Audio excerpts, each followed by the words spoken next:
चीनी पर कड़वी सियासत शुरू हो गई है। जहां विपक्ष मोदी सरकार पर हमलावर है, वहीं महंगी चीनी से आम जनता का बजट बिगड़ गया है।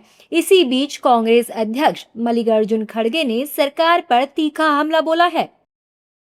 कांग्रेस अध्यक्ष मल्लिकार्जुन खड़गे ने एक्स पर लिखा, त्योहारों से पहले चीनी की मिठास में मोदी सरकार की नीतियों की कड़वाहट घुल गई है। मोदी सरकार से 3 सीधे सवाल। दुनिया के बड़े चीनी उत्पादक और निर्यातक भारत में आज चीनी का स्टॉक 9 साल के निचले स्तर पर क्यों है? नौबत निर्यात रोकने और 10 लाख टन चीनी ड्यूटी फ्री आयात करने तक कैसे पहुंच गई? 3 महीने में चीनी करीब 40% महंगी हो गई। त्योहारों से पहले जनता पर पड़ी इस महंगाई की मार का जिम्मेदार कौन है? जब देश में चीनी की कमी है और सरकार विदेश से चीनी मंगा रही है, तो गन्ने और अनाज को E20 के लिए एथेनॉल बनाने में झोंकने की नीति की समीक्षा क्यों नहीं हो रही है? ये कैसा आत्मनिर्भर भारत है? पहले चीनी का उत्पादन घटा, फिर स्टॉक 9 साल के निचले स्तर पर पहुंचा।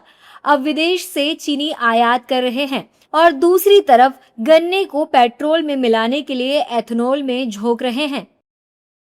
चीनी की बढ़ती कीमतों पर सियासत और जनता की टेंशन दोनों ही तेजी से बढ़ रही है। महाराष्ट्र के जलगांव में चीनी 75 रुपए प्रति किलो तक पहुंच गई है। वहीं विपक्ष का कहना है कि बीजेपी सरकार में हर चीज के दाम बढ़ रहे हैं।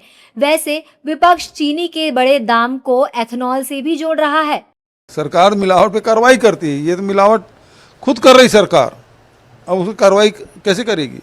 गन्ने से शक्कर नहीं बन पा रही है, इससे शक्कर की कीमतों में 17 रुपए प्रति किलो का दाम बढ़ने का काम हुआ है। अभी चीनी का समस्या है, चीनी का बढ़ गया। कल थोड़ा चीनी बाहर से लाके थोड़ा बाजार में चढ़ के थोड़ा कम होगा, फिर दूसरों किसी को बढ़ जाएगा। अंतरराष्ट्रीय बाजार में चीनी का दाम महंगा हुआ है, क्योंकि बहुत सारे जो युद्ध के प्रभाव हैं उससे अंतरराष्ट्रीय बाजार भी प्रभावित हुआ है। वहीं एक्सपर्ट विपक्ष के आरोपों को नकार रहे हैं और दो टूक कह रहे हैं कि चीनी के बढ़ते दामों के पीछे एथेनॉल कारण नहीं है।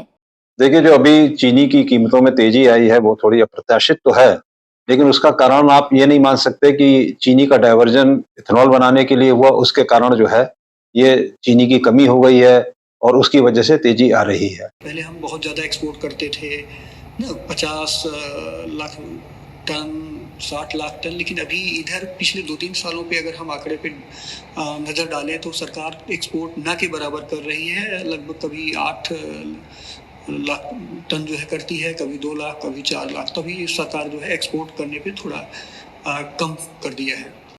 एक्सपर्ट की तरह मोदी सरकार भी कह रही है कि चीनी महंगी होने की वजह गन्ने से एथेनॉल बनाना नहीं है। केंद्र सरकार का तर्क है कि एथेनॉल कार्यक्रम ने चीनी मिलों की वित्तीय स्थिति मजबूत की है। इसी बीच चीनी की कीमतों को कंट्रोल में करने के लिए सरकार ने नए कदम उठाए हैं। चीनी महंगी, सरकार का बड़ा एक्शन। 1 अगस्त से 30 नवंबर तक चीनी डीलरों के लिए 400 टन की स्टॉक लिमिट लागू। 1 सितंबर से थोक खरीदार 15 दिनों की खपत से ज्यादा चीनी नहीं रख सकेंगे। घरेलू सप्लाई बढ़ाने के लिए 10 LMT कच्ची चीनी के ड्यूटी फ्री आयात की अनुमति। कालाबाजारी करने वालों पर होगी कार्रवाई। केंद्र सरकार चीनी स्टॉक कीमतों और बाजार गतिविधियों पर नजर रख रही है। वहीं विपक्षी दल सड़कों पर उतरकर प्रदर्शन कर रहे हैं और मोदी सरकार को घेर रहे हैं। लेकिन सबसे बड़ा सवाल यही है कि महंगी चीनी से आम जनता को राहत कब मिलेगी?